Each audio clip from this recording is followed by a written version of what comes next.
کیا مصطفیٰ کمال صاحب کے کوئی ایسٹس نہیں ہیں؟ کیا یہ ان سے کبھی کسی نے پوچھا تھا؟ یس پوچھا تھا.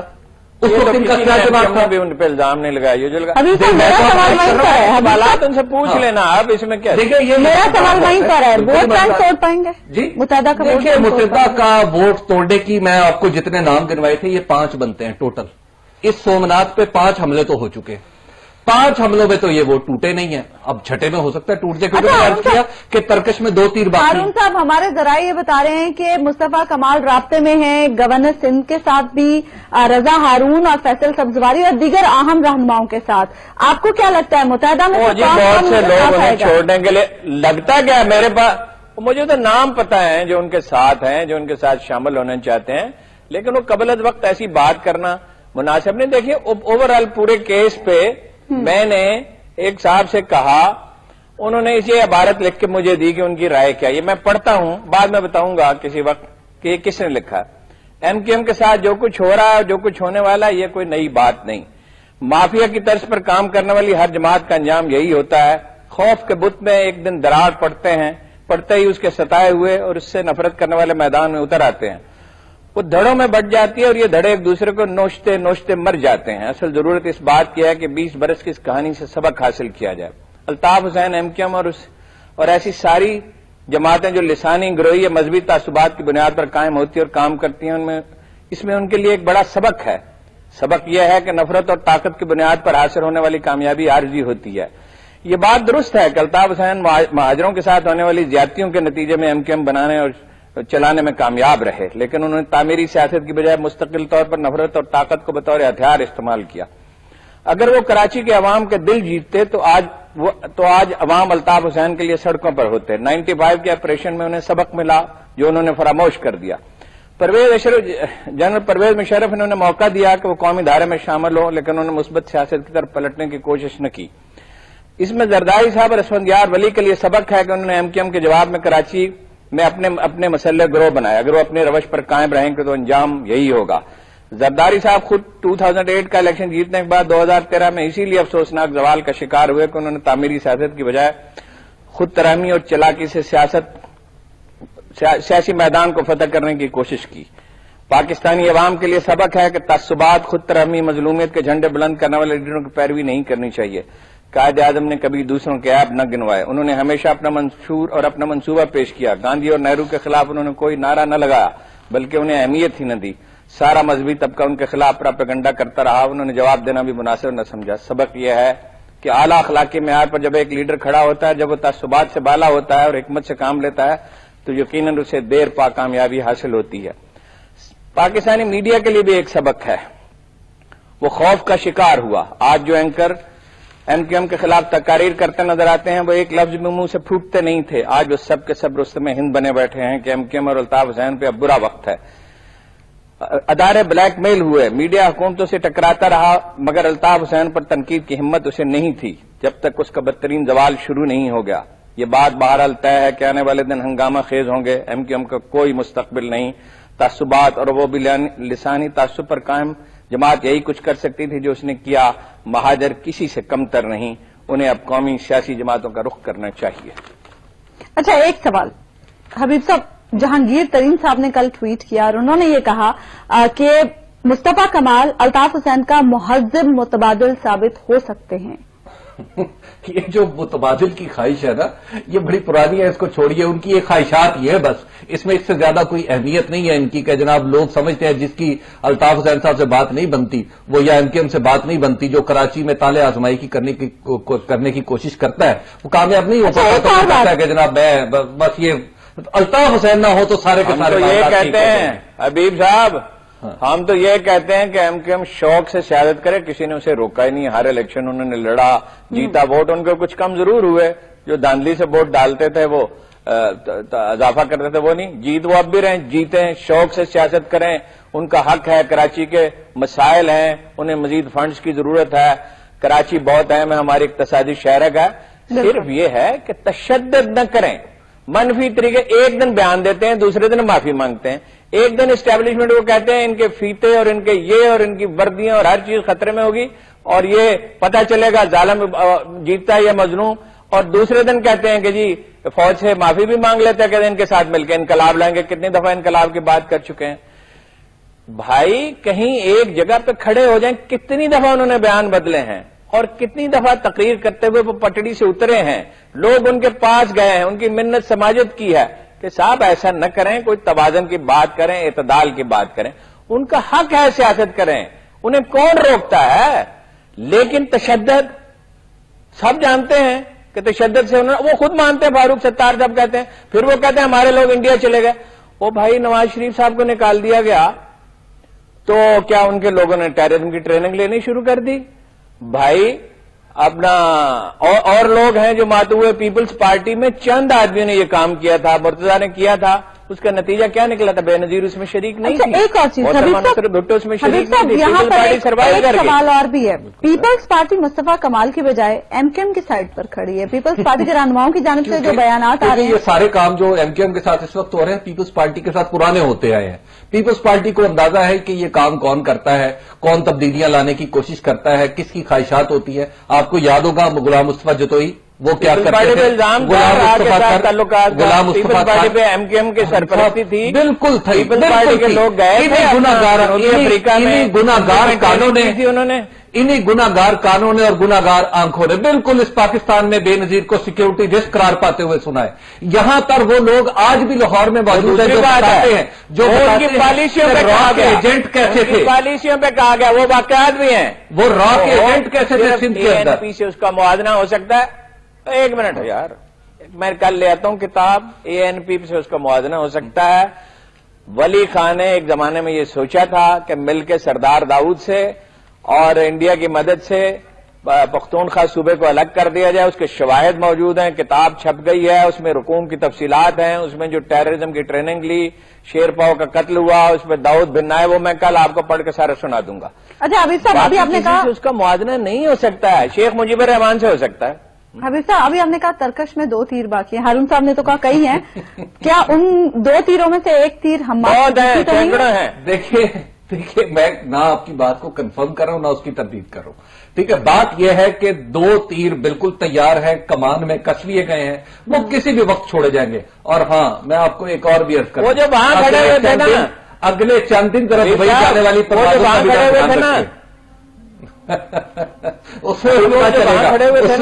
اس میں سے ایک کو تو میں جانتا ہوں, اس میں سے ایک کی تو میں گواہی دے سکتا ہوں. میں نے خود اس کے انویسٹیگیٹ کیا تھا. وہ رینجرز والوں کے پاس گیا کہ ہمیں امان دی جائے تو ہم آپ کی مدد کرنے کے لیے تیار ہیں. ایک اور بڑا لیڈر جو ہم وہاں موجود نہیں تھا وہ بھی یہ کہہ چکا ہے. ان میں سے کچھ بھاگ جائیں گے پاسبلی.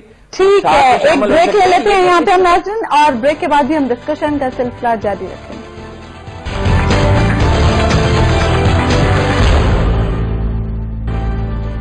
ویلکم بیک ناظرین. اب ہم بات کریں گے پاکستانی دفتر خارجہ کے بیان کی, جن کا یہ کہنا ہے کہ افغان حکومت اور طالبان کے درمیان براہ راست مذاکرات آئندہ چند روز میں ہونے جا رہے ہیں. سوال یہ ہے کہ کیا واقعی یہ مذاکرات آئندہ چند روز میں ہو پائیں گے. حبیب صاحب, سرتاج عزیز صاحب نے کہا کہ اس بات کا اعتراف کیا جاتا ہے کہ اچھے وقتوں میں بھی طالبان نے کبھی پاکستان کی ہمیشہ نہیں سنی تھی, اپنی مرضی سے وہ پاکستان کی باتیں مانتے تھے. اور 4 رکنی گروپ کی 4 ملاقاتیں بھی ہو چکی, مذاکرات تو ابھی تک نہیں ہو پا رہے. دیکھیے, یہ مذاکرات ایسے نہیں ہوں گے. پاکستان جو ہے اگر یہ چاہے کہ جناب پاکستان جس کو یعنی ایک دعوت نامہ بھیجے, کسی کو فون کرے اور لوگ آ کے گول میز پر بیٹھ جائیں اور آ کے گفتگو کرنا شروع کر دیں, تو ایسا نہیں ہوگا. اس کے لیے پہلے کچھ پری ریکویزٹس ہیں. اسی پروگرام میں نے عرض کیا تھا, اور آج تک اس صورتحال میں کوئی تبدیلی نہیں آئی, کہ افغان طالبان کا کہنا یہ ہے کہ نمبر 1 آپ آفیشلی رابطہ کریں ہمارے قطر دفتر سے, نمبر 1. نمبر 2 آپ کو وہاں سے ایک فہرست دی جائے گی ان افراد کی جن کے اوپر سے سفری پابندیاں ختم کریں, تاکہ دنیا کے مختلف حصوں میں وہ آ جا سکے اور معاملات کو سمجھ اور سمجھا سکے. بلیک لسٹ سے ان لوگوں کے نام خارج کیے جائیں. اور تیسری بات یہ ہے کہ ایک منیمم فریم ورک پہ کچھ طے کیا جائے کہ مذاکرات کتنے عرصے میں کرنے ہیں. یعنی مثال کے طور پہ جب انہیں دعوت نامہ بھیجا جائے تو افغان طالبان یہ چاہتے ہیں کہ ہمیں بتایا جائے کہ ہم نے 6 مہینے میں مذاکرات کرنے ہیں, اور کہتے پاکستان بیچ میں آ کے, اگر پاکستان کو شوق ہے بیچ میں آنے کا, تو پھر پاکستان ہمیں بتائے کہ ہمارے لیے منیمم اور میکسیمم گنجائشیں کیا. لیکن اس کے لیے تو ضروری ہے نا حبیب صاحب کہ یہ جو کارروائیاں پچھلے کچھ عرصے میں ہم دیکھ رہے ہیں افغانستان میں پرتشدد کارروائیاں, یہ بھی نہ کریں. دیکھیے, افغان طالبان بہت سارے کام نہیں کر رہے, اور جو وہ کر رہے ہیں وہ سب کو بتا رہے ہیں. انہوں نے مختلف گروپس بنا رکھے ہیں, مختلف لوگوں کو ای میلز آتی ہیں, پوری دنیا میں جاتی ہیں. جو وہ کر رہے ہیں ان کا سب کو پتا ہے. مثال کے طور پہ فروری میں انہوں نے 243 آدمیوں کو سرنڈر کرایا جو افغان فوج کے تھے. انہوں نے کہا کہ جناب وہ ان کی صفوں میں شامل ہو گئے, اور ایسے واقعات وہ روزانہ کی بنیاد پہ وہاں پر ہوتے چلے آ رہے ہیں.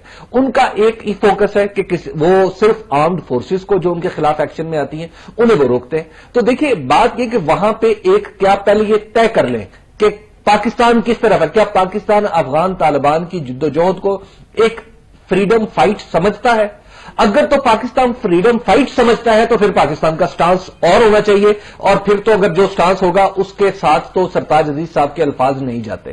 اور اگر پاکستان افغانستان کی حکومت کے ساتھ مل کے یا پھر امریکہ کے دباؤ میں آ کے افغان طالبان کی ایکٹیویٹیز کو سیبوٹیج اور دہشت گردی قرار دیتا ہے تو پھر تو کوئی اور اندازہ, پھر پاکستان کو اس گیم میں پڑنا ہی نہیں چاہیے. پاکستان کو پہلے نکل جانا چاہیے. اشرف غنی صاحب تو یہ کہہ چکے ہیں کہ بے گناہوں کو نشانہ بنانے والوں کے ساتھ مذاکرات نہیں کریں گے, تو پاکستان جتنی بھی کوششیں کرتا رہے کیا کوئی فائدہ؟ مذاکرات تو ہوں گے نا, چھوڑے نا. اس طرح کے یہ ایک نمائشی بیانات ہوتے ہیں, اس کو چھوڑا کریں, اس کا پریکٹیکلی رویہ دیکھنا چاہیے. پہلی گزارش تو یہ ہے کہ یہ تو طالبان کا موقف ہے نا جو آپ بیان کر رہے ہیں. بات یہ ہے کہ وہاں کنسنسس گورنمنٹ ہی چل سکتی ہے, وہ بفر اسٹیٹ ہی بن سکتی ہے, اتفاق رائے سے ہی وہاں حکومت چل سکتی ہے. قبائلی معاشرہ ہے, سارے ریجڈ پوزیشنز پہ ہیں, جو طالبان بھی ان کے مخالفین بھی, خود طالبان میں بہت سارے گروہ ہیں. دوسری بات یہ ہے کہ وہ افغان انتظامیہ کی حالت بھی اچھی نہیں ہے. 36,000 تو پولیس والے بھاگ چکے ہیں, اتنے ہی فوج والے بھاگ چکے ہوں گے. دفتر الگ الگ ہیں, ترکمانوں کے الگ ہیں, چاہے فوجی ہوں, چاہے پولیس والے ہوں, چاہے وزارتیں ہوں, چاہے محکمے ہوں. تاجکوں کے الگ ہیں, پنشیریوں کے الگ ہیں, پشتونوں کے الگ ہیں, انڈیا سے سرداریوں کے الگ ہیں, دوسرے والے اس طرح نہیں ہوتا. اچھا پھر دوسری بات یہ ہے کہ انڈیا بڑا پلیئر ہے, اسٹریٹجک پارٹنر ہے امریکہ کا. امریکہ خود اسٹیبلٹی نہیں چاہتا. ہمارا مفاد اس میں ہے کہ ہم اپنا بارڈر کنٹرول کریں. بہت مشکل ہے افغانوں کے ساتھ مذاکرات کرنا. وہ آپس میں بھی جب مذاکرات کرتے ہیں تو ایک دوسرے کی زندگی عذاب کر دیتے ہیں. ہم اپنے بارڈر پہ, جنرل جنجوع نے کر دیا تھا, وہاں خندقیں وغیرہ کھود دی تھی, کہتے 26 سے 10 کلومیٹر بارڈر ہے. کیا جی پہاڑ ہیں, فضول بات ہے. چند سو کلومیٹر کا بارڈر ہے جس کی نگرانی کرنی ہوگی. چاہے تار لگائیں, چاہے بارودی سرنگیں لگائیں, چاہے خندقیں کھودیں. خندق کھودنے کا مطلب اس میں پانی بھی ہونے چاہیے.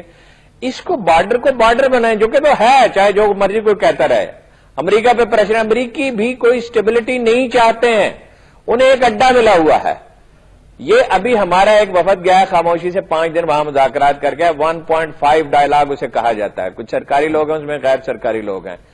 بہت ریجڈ پوزیشنز ہیں, اس میں وقت لگے گا. ایک بات آخری میں عرض کرنا چاہتا ہوں, ان کو انگیج باہر رکھنا چاہیے, بات چیت کے علاوہ اور کوئی حل نہیں ہے.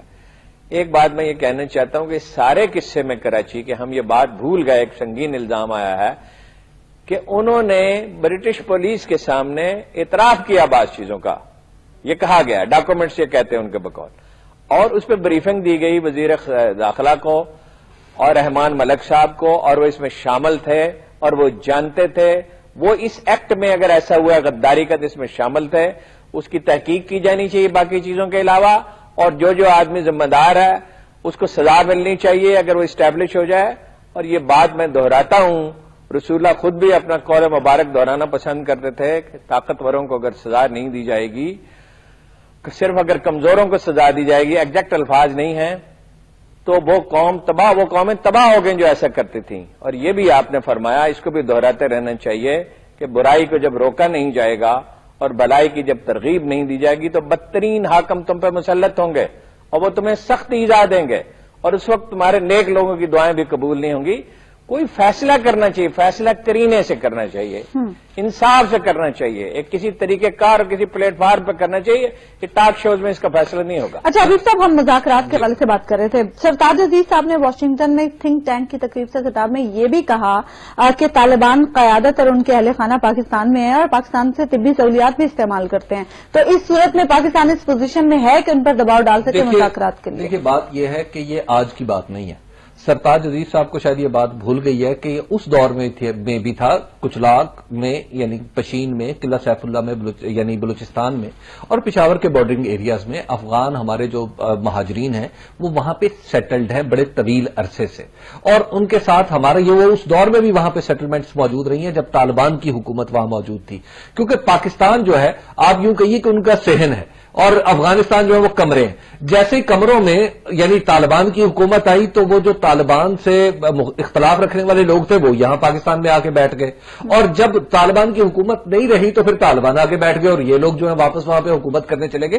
تو لہذا جو پڑوسی ممالک ہوتے ہیں اور خاص طور پر جس طرح کا ہمارا افغانستان کا تعلق ہے، اس میں اس طرح کی باتیں ہوتی رہتی ہیں۔ آپ یعنی سرتاج عزیز صاحب کی بات سے یوں لگتا ہے کہ جیسے وہ ان کو یرغمال بنا کے بات کر سکیں گے، افغان کے ساتھ بات اس طرح نہیں کی جا سکتی۔ نہیں پر احسان جتائیں، نہیں اس کو اس پہ انٹرپریٹ نہ کریں۔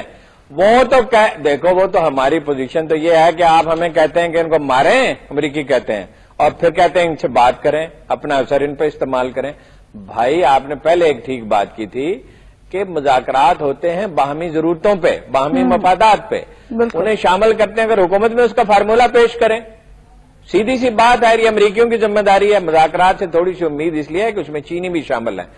اس علاقے میں سٹیبلٹی کی بہرحال ایک منیمم ضرورت ہے، لیکن اس میں انڈیا شرارت کر رہا ہے، امریکی اس میں شرارت کر رہے ہیں، امریکی بالکل مخلص نہیں ہے پورا امن قائم کرنے میں، اور وہ بلوچستان میں بعض اوقات تخریبی کارروائی میں ملوث ہوتے ہیں، MI6 بھی ملوث ہوتی ہے۔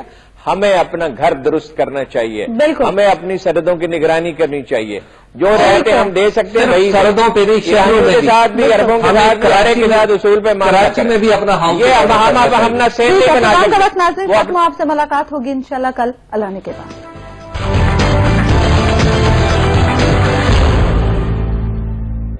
شوگر مافیا کا آپ کا جو الزام ہے، میں حامد خان کی میرے دماغ میں دل میں کوئی ٹینشن نہیں۔